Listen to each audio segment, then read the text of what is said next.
Chapter 28. Shinji was standing just outside his door. She handed him the socks with a playful smile as she stepped inside. She rushed over and swished her tails to one side before sitting at the table. Kayla bit her lower lip and looked down nervously as she laid the amplifier on the table next to her. "I should probably button my shirt," she said nervously. "You can leave it like that," Shinji said longingly as he slowly approached. "What are the pills for?" "Oh, I almost forgot," Kayla said nervously. She opened the water bottle, picked up both glasses, and made sure to offer him the glass with the real ambrosia capsule in it. "It's just chemical assistance. Think of it as a whetstone to sharpen our concentration and heighten our senses." He looked at the bottom of the glass with suspicion. With the way she phrased that, he shouldn't have sensed any deception. Kayla tilted her own glass so he'd see the capsule roll into her mouth, picked up the water bottle, took a sip and swallowed the pill, then held the bottle out to him. "Just take your medicine and put on the amp once it starts taking effect." "The what?" She slowly traced the circumference of the metal band with her index finger as she said, "This is a psionic amplifier.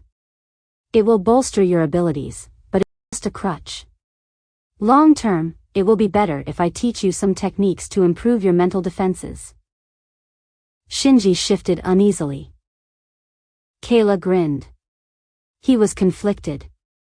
He didn't want her to see him as weak, yet he was curious about the amplifier. The conflicting desires were too intense to hide. "I'm just stronger than you. It's genetic. It's not that big a deal. Think of the amp as an equalizer, and that pill will help you control it." He looked into the glass nervously. Kayla held up the circular metallic headband with a playful look in her eyes. "I just want to show you what it's like to be the stronger partner," Callie whispered. "If you don't want to try the amplifier, that's okay, you don't have to." He laid the socks down on the table, took the pill, and reached for the slender metal band. "Just flip the switch on the inside of the band, and put it on when you're ready," Kayla said excitedly, "but just wait until you feel the ambrosia starting to take effect." "That was ambrosia," he said with alarm. "It's combat grade," Kayla said reassuringly, "and it's only a half dose. It's nothing for you to be concerned about." His anxiety faded swiftly as she stretched out her legs and wiggled her toes. Kayla opened the bottle of fruity alcohol and poured herself a glass. "Why are you the only one drinking?" Shinji asked as he grabbed the dark red knee socks and knelt down in front of her. "I defend myself reflexively," Callie explained. "I'm not sure it will work, but I'm hoping this will at least slow down my reaction time." She took a few small sips to get used to its flavor. It burned the back of her throat and felt warm going down, but it wasn't unpleasant. "That's an interesting sensation," he muttered as she felt his consciousness expanding. The ambrosia was beginning to take effect. Kayla giggled as he slid one of the socks onto her left foot. "You're ticklish?" Shinji said with a start as he slowly slid the stocking up her calf. "A little," Kayla admitted hesitantly. "I'm not sure what the point of this is," he chuckled, "if we're just going to take them off after I get them on you, but at least I found out you're ticklish." "If that's what you think," Kayla teased, "why did you offer?" Shinji looked embarrassed but didn't answer. "If you like the socks," Kayla cooed, "we could just leave them on." She took a hearty swig of her drink and gulped hard in response to the mental image that flashed through his mind. The emotions he was experiencing seemed to just be flowing out of him. She couldn't tell if it was the effects of the ambrosia on him or the alcohol on her, but she was having difficulty keeping her secret thoughts and impulses from him. The borders between his desires and hers already seemed to be blurring. Kayla closed her eyes and enjoyed the sensation of him sliding the sock over her knee, taking hold of her other leg, and repeating the process. She had no idea how much stronger he'd be once he put on the amplifier. The uncertainty was exhilarating. What would happen if it made him strong enough to completely overwhelm her? "There's a small switch on the band. Turn it on and wrap the amplifier around your head, Kayla said while trying to hide her nervous excitement. She watched quietly as he activated the device and put it on. Kayla could feel Kivaza's psyche sinking deeper and deeper into her mind with every sip of the fruity beverage. It was already making her feel a bit fuzzy-headed. She'd hoped the alcohol would be enough to counteract her training, but she could feel her instinctive defenses pushing back against him. Kayla felt his consciousness flooding through the room. The difference the psionic amplifier had made was impressive, but it wasn't enough. Kayla emptied and refilled her glass as she languished in the sensation of him rolling her right sock up past her knees and diligently adjusting them so their heights matched. She felt as if she was bathing in his desire, yet there was still a wispy barrier keeping his mind from touching hers. She could feel his presence all around her as his psyche continued to expand. She felt as if she was shrinking under the weight of his overwhelming presence. I fell for you the moment I met you, and I fell hard. I want to know you more. I want all of you, Shinji whispered as he knelt in front of her with his hand on her knees. She tried to answer, but no words would come. She felt small and weak as his emotions crashed into her, like a tidal wave. Kayla took a deep, shuddering breath, as the last of her mental defenses failed. She felt his force of will washing over her, drowning her in the ocean of his desire. For a moment she felt as if she could either push away for another desperate gasp of air or surrender herself to the undertow. In that instant, she made the conscious decision to allow herself to submit to his will. I'm yours, Kayla whispered. She felt smaller and he somehow seemed larger than he had before. Her voice was strange to her ears as she continued to speak. I am for you. Kayla smiled warmly as her eyes fluttered open. The world around them seemed to warp as their eyes met. It was as if there was a secondary layer of reality superimposed upon what she knew to be real. In one reality, she had tails and muscular legs. In the other, she had no tails, and her legs were slender and lacked muscle as if they'd never even been walked on. All of you? He asked playfully. His voice also sounded odd, as if two voices were speaking in unison. Yes, she heard herself respond in two voices simultaneously. The word had tumbled from her lips without the involvement of a single thought, consideration, or hesitancy. Was this real, or was it some long-forgotten memory? Does that mean these are mine? He said as he caressed her legs. Yes, Kayla smiled.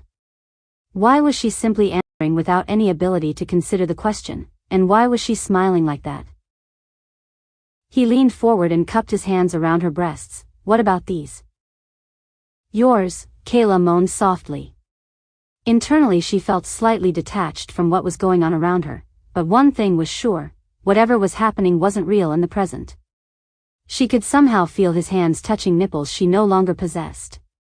Was this a fantasy or memory or something else completely? Shinji leaned upward, kissed her gently, and whispered, and these?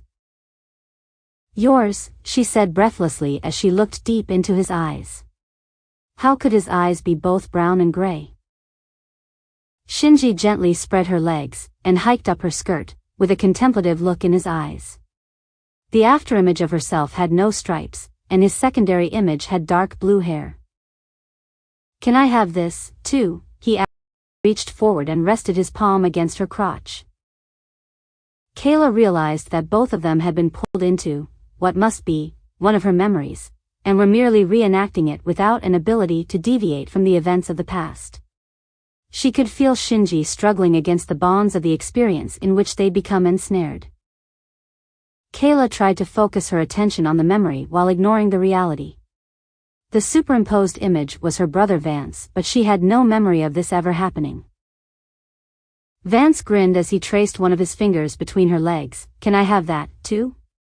That's really sensitive, Kayla said as she reflexively grabbed his wrist. She remembered hearing a voice within her head that was deep enough it could have been male or female.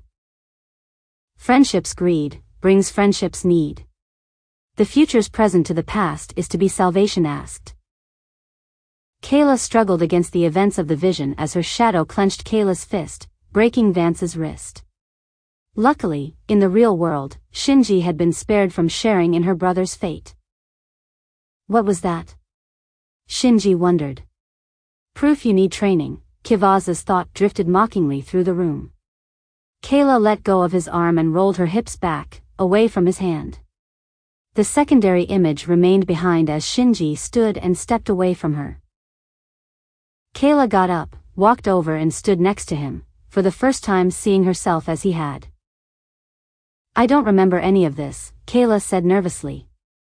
As she reached over to hold his hand, but he moved away. Please, she said urgently while holding out her hand, I just need to feel connected to reality after that.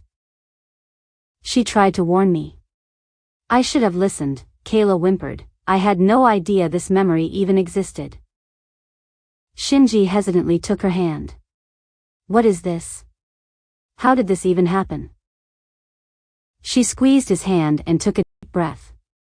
I'm not sure, but I think it's a memory that was suppressed by the other me. I was starting to get a little tipsy, my defenses collapsed, then this happened. I'm wearing a red plaid skirt and red stockings now, and I was wearing a pink plaid skirt and white stockings in that memory. I don't really know, but I'm guessing that what we were doing mirrored the memory closely enough that we just, well, got dragged into it. What am I even looking at?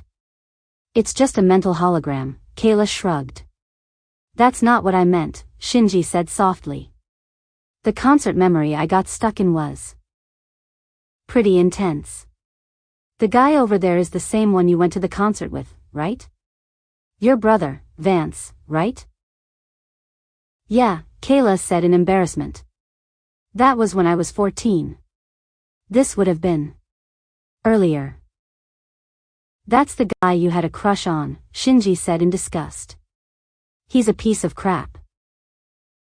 Kayla chuckled under her breath. When they programmed you at PRI, they used Vance as a template. Well, based on my perception of who he was back when I was 14. I know you believe that, Shinji scoffed, but I have a hard time believing it. It's a little insulting, really. You're not saying I'm mentally 14. Lampharians are part Lamentic, they age a bit differently, Kayla said and then paused to wonder if whatever programming she'd undergone at Farpoint could be a factor in her attraction to cyanide. I don't know what the difference is for the hybrids, but he and I were pretty close in terms of emotional maturity, but biologically. Kayla flushed and bit her lower lip. What did he, Shinji began. No, Kayla said emphatically, but finding out about this suppressed memory does explain a few things. I'm still putting it all together now. There were a lot of things that are starting to make a lot more sense now. Like what? When I came back to Hyrule a few years back, my mother Valk wasn't around at first, but my other mother, Flair, got really weird once I figured out that I wasn't really related to Vance. He always knew, but wasn't supposed to tell me. Kayla released Shinji's hand and started pacing as she continued. Something happened when we went to the Door Arcade at the mall, and we got separated. I got back to the house first, and I was exhausted. I laid down in his bed and fell asleep, thinking he'd wake me up when he got home. Flair caught us sleeping in the bed and was really angry. Vance seemed scared. She was really upset about us being in the same bed even if nothing happened. I'd only figured out he and I weren't related a day or two before that. Wait a minute. A night or two before that I tried to sneak into his room to talk, and he knew just how to get me in his room, in the middle of the night, without waking his mother, like we'd been doing it for years. I thought Valk was cruel to him because she hated his father, but that was just an assumption. I think it was this, she said as she wagged her finger at the image of Vance and her 12-year-old self. Shadow took control of my body, reinforced my grip with telekinesis and snapped his wrist. He screamed, and someone came into the room. Who was it? Shinji watched her quietly as she struggled to reconstruct the lost memory. We're there, Kayla motioned to locations and objects that didn't exist in the actual room as she spoke. The cryogenic maturation pod was over there. I remember Vance undid the straps that had held me in place when they shipped me from Farpoint. There was a table around here with a box on it. It had a ribbon next to it, like a gift box. I think that's where my clothes came from. Yeah, that's right. I was conscious, but still strapped into the pod, and everyone other than Vance had left the room. I remember Vance's father, Saul, was there, but I don't understand why. Both of my mothers hated him. I know he was there. He said something to my brother. What was it? Kayla stood completely still and silent, as she finished reconstructing the memory with some assistance from Kivaza. Saul had told Vance that Kayla had been made to be his defender as he got older, and that she'd been made to obey him. His father had bought the clothing, at Vance's request, so he could dress her like a living doll. What a mind fuck. While the adults were out of the room arguing, her brother was left alone with a girl he'd been told was more of an object than a person. Vance had let her out of the pod and was testing out her ability and willingness to follow instructions. It started with touching your nose and progressed to making her do jumping jacks. She had a vague recollection of beginning to become self-aware just as he started giving her commands to aid him in dressing her. It was Kivaza who had broken his wrist, and Valk who had promised to end him if he ever tried to treat a woman like an object again. Saul made some threats of his own, and not long after, Flair and Valk took both children and ran. Are you all right? Shinji asked. No. I'm really not. I don't think I ever was, Kayla said as she knotted her fingers in the fabric of the skirt, and tugged until she heard the seam starting to rip. She wanted to rip it off, shred it, burn it, and vanquish the memories that had tethered themselves to it. How far would things have gone if her other self hadn't intervened? She desperately struggled against the thought, but with the mental hologram still visible, a few feet away, she had no choice. She had drunk too much and was just running on adrenaline, and he was still wearing the amplifier. If she allowed herself to calm down, it could cause a radical shift in the power dynamic between them. As long as part of her mind recognized him as if he were Vance, she was vulnerable, and from what she'd seen of his youth, Shinji had a natural talent for psionic domination. Kayla had unwittingly fallen into a trap of her own creation. Throughout her life, she'd always relied on Kivaza to create a pathway to salvation. She needed to learn to stand on her own like the marionette with its strings cut that Cyan had mentioned. For the first time in her life, she needed to save herself without relying on her sister's soul. Her tails collapsed to the floor. You know how I feel about you, Shinji said insistently. That little girl might have been who you were, but it's not who you are, and I'm not him. We can work through this. Kayla said as the seams finally failed. She tore open the plaid skirt in disgust, but her belt held it in place. You're attracted to me because he was. Your desires for me are carnal, not romantic. Having an erection doesn't constitute a relationship. He tried to say something, but his words were lost within her increasing fury.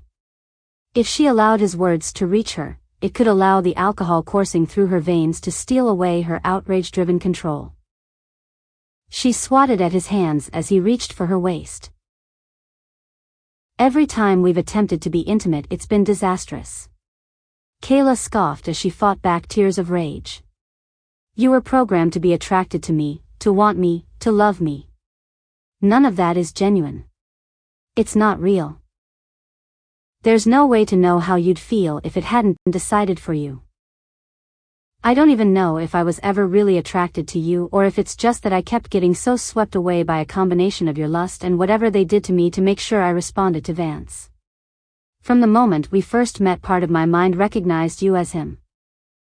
I'm trying to help, Shinji snapped, as he grabbed her belt buckle forcefully. You're not the only one that got screwed up by all this.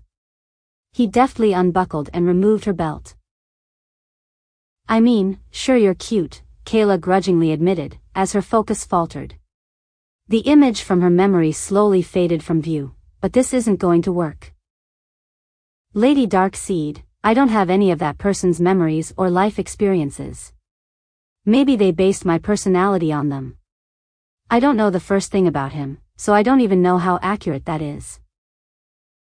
I don't look like him, maybe I act and think a little like him.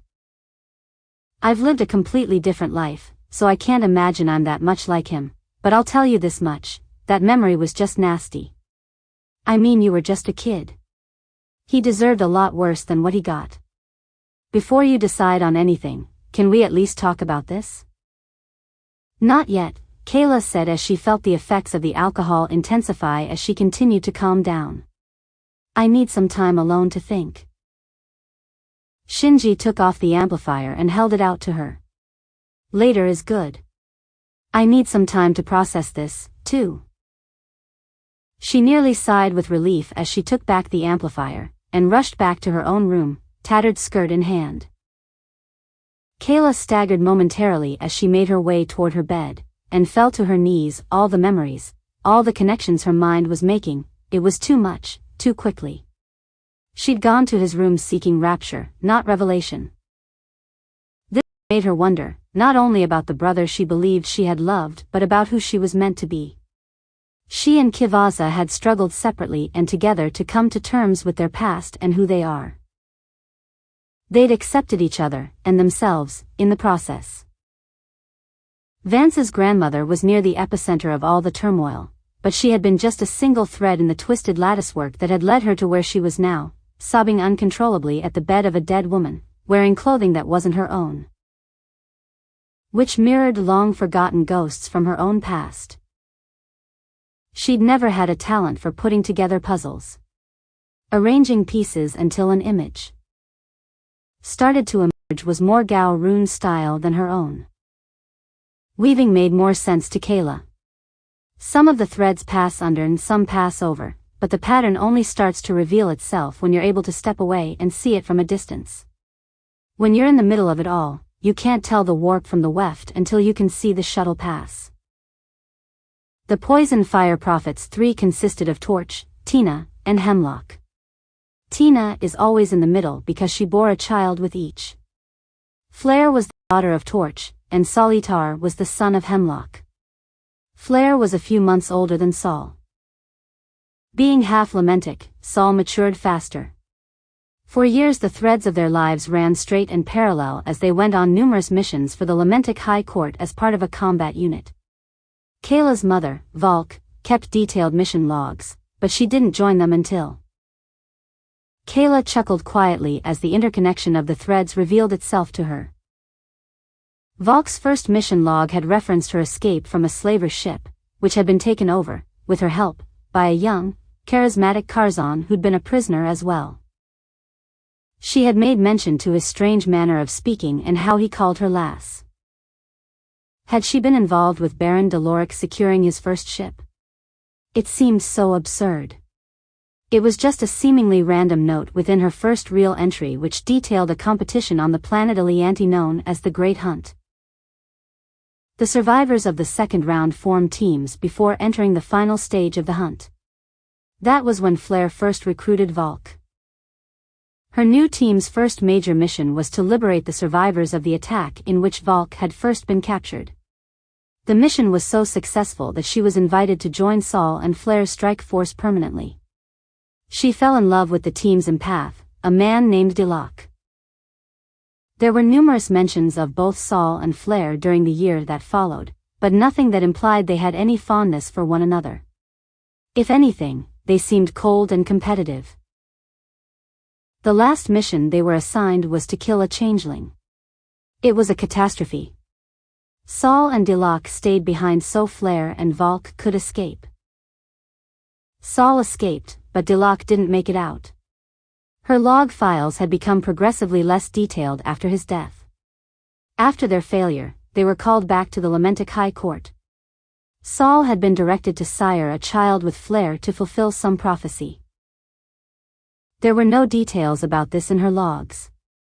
A few weeks later Valk found out she was pregnant with Dilac's child. Everything from that point onward was mostly gibberish. Kayla knew Valk blamed Saul for the loss of her unborn child, and according to Shadow, Tina had sacrificed her own life in an attempt to save Valk and the unborn.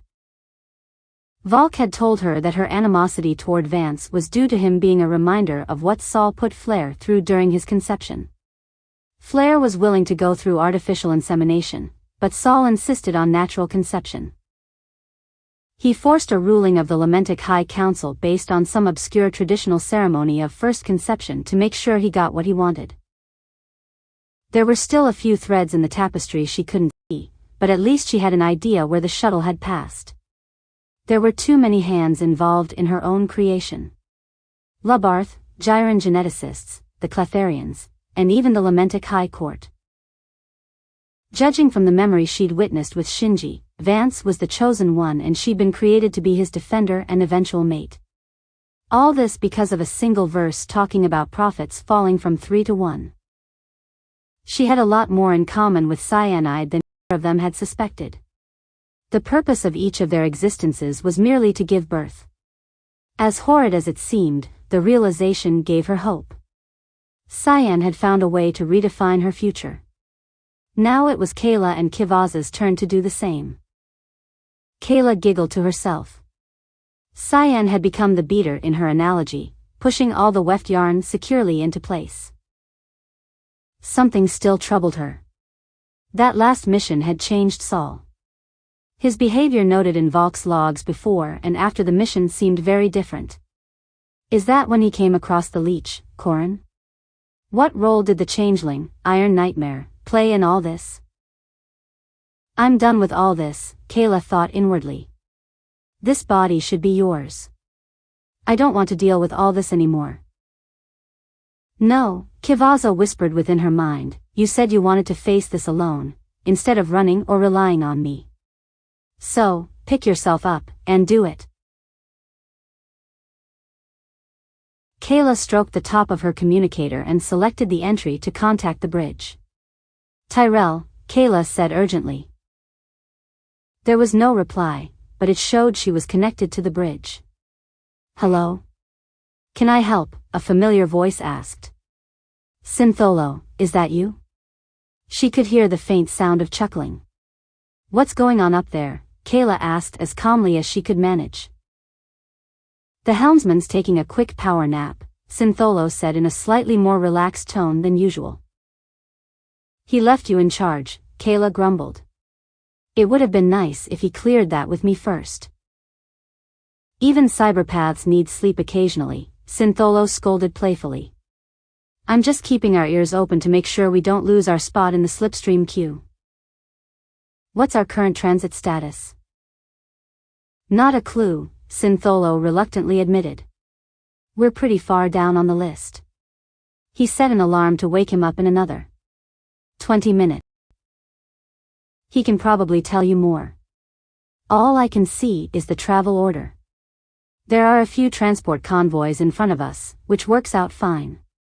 The new shuttle won't be delivered for another hour, give or take. I hope you weren't in a rush to get moving. Just the opposite, Kayla said softly. I'm thinking bringing Shinji was a bad idea. Things didn't go well. Was that outfit a bit much for him? Syntholo said mirthlessly. I'm with the Kaylani Dominion, I can order you two a little something that will prevent that from happening. I can recommend it to him, if you'd like. There's also something we make for the ladies if you're interested. I didn't expect a sales pitch from a scout, Kayla chided. I just thought I'd offer, he said quietly.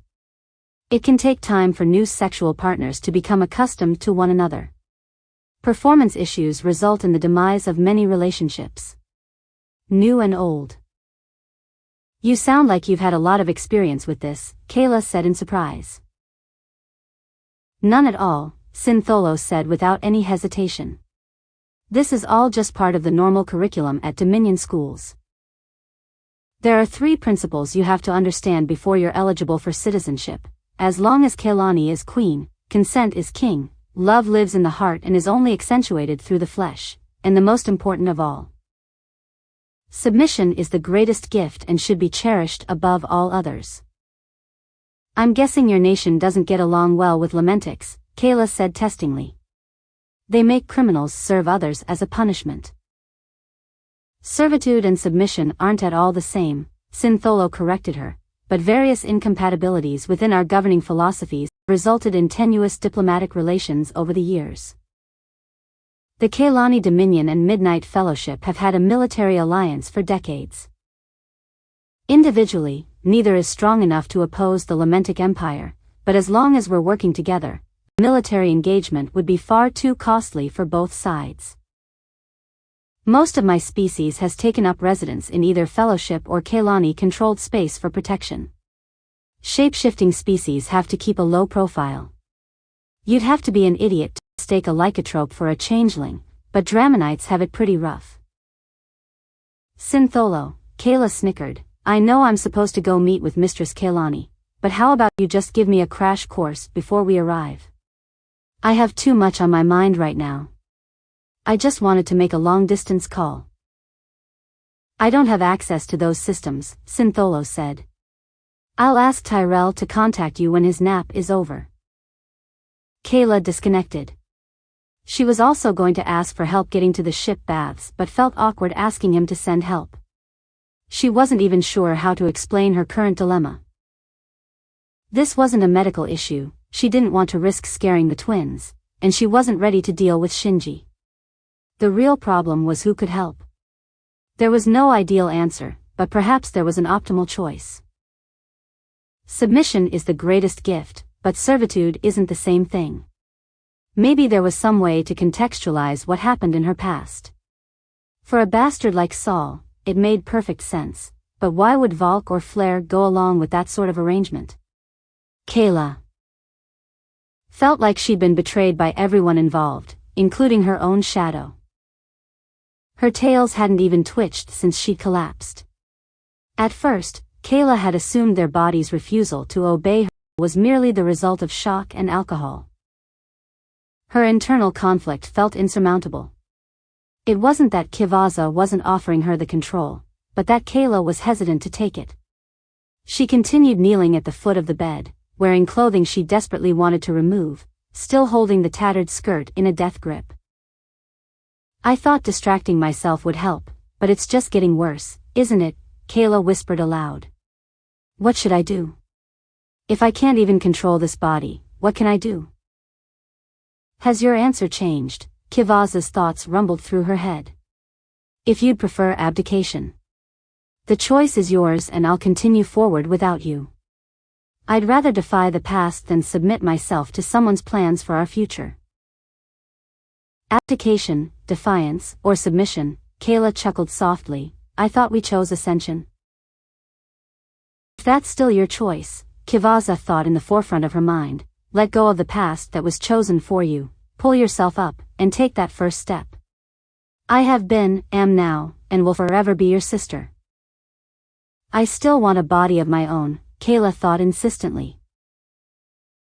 When that time comes, Kivaza thought warmly, all I ask is that you let me give you a long overdue hug. You'll be the first, Kayla pledged. One step at a time, Kayla muttered as she stared at the plaid skirt in her clenched fist. Let go of the past. I loved my brother because I was made to love him, or at least serve and obey him. Part of my brain recognizes him as Vance. Which means I even put on that stupid skirt because I knew it was a turn-on for. The whole Shinji thing was set up by Rukuhar, who killed me when I was in Bruha's old body. I wonder if his clones have any memories of the original. He was technically there when I was created. Kayla sighed heavily. The list of people that need to die just keeps getting longer. Everyone's a victim of the circumstances of their existence, but that's not my responsibility. Kayla released her grip, and smiled as the brick landed on the floor in a heap. She gradually regained more and more control of her body as she carefully pulled off her shirt. She leaned against the bed and struggled to pull herself up onto the mattress. Her legs still refused to hold her weight, and her tails weren't willing to help. Rolling over took most of her remaining strength. Kayla took a few minutes to rest and regain her strength. She heard a quiet rapping at the door to her room. She reached out gently with her psyche, but her mind seemed to slide off of the mind of the person who was at the door. "Tyrell," Kayla said over comms, "can you open the door to my room and let Syntholo in? I'm having a minor issue getting to the door."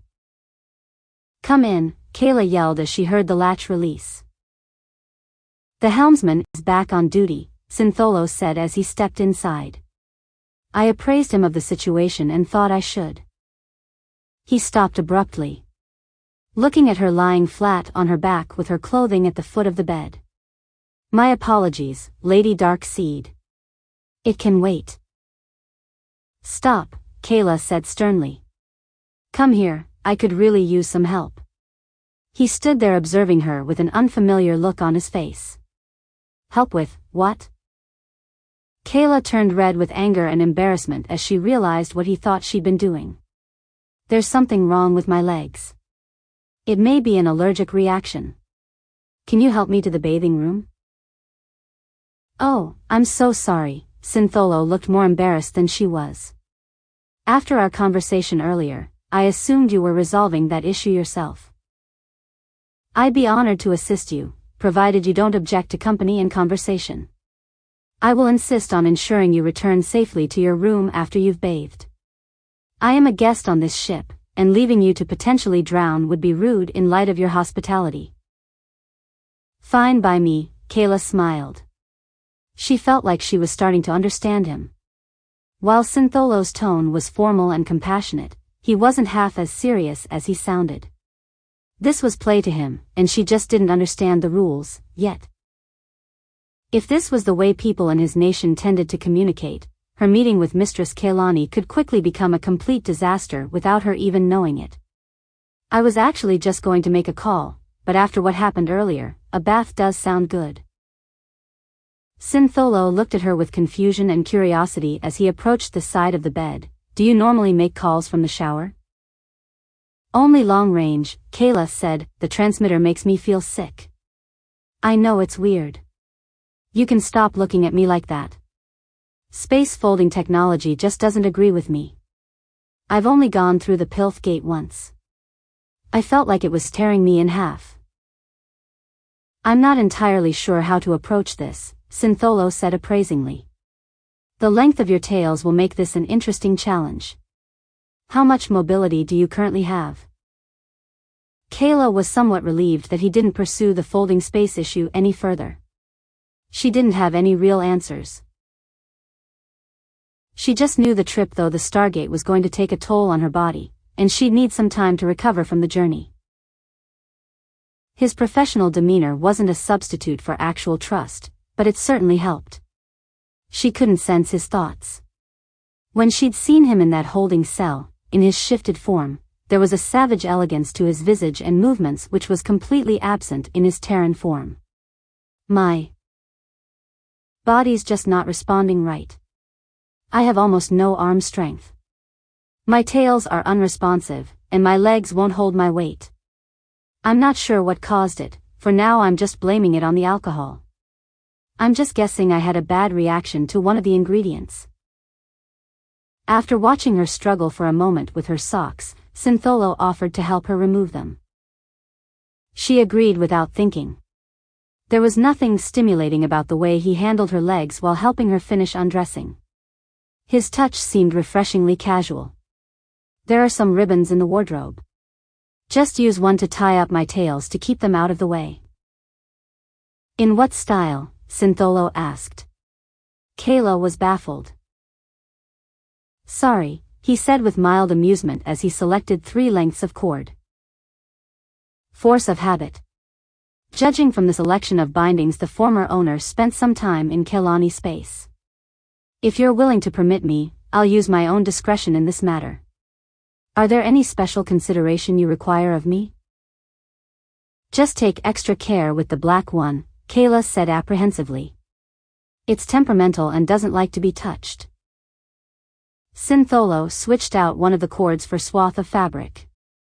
"I'll make sure to take that into account."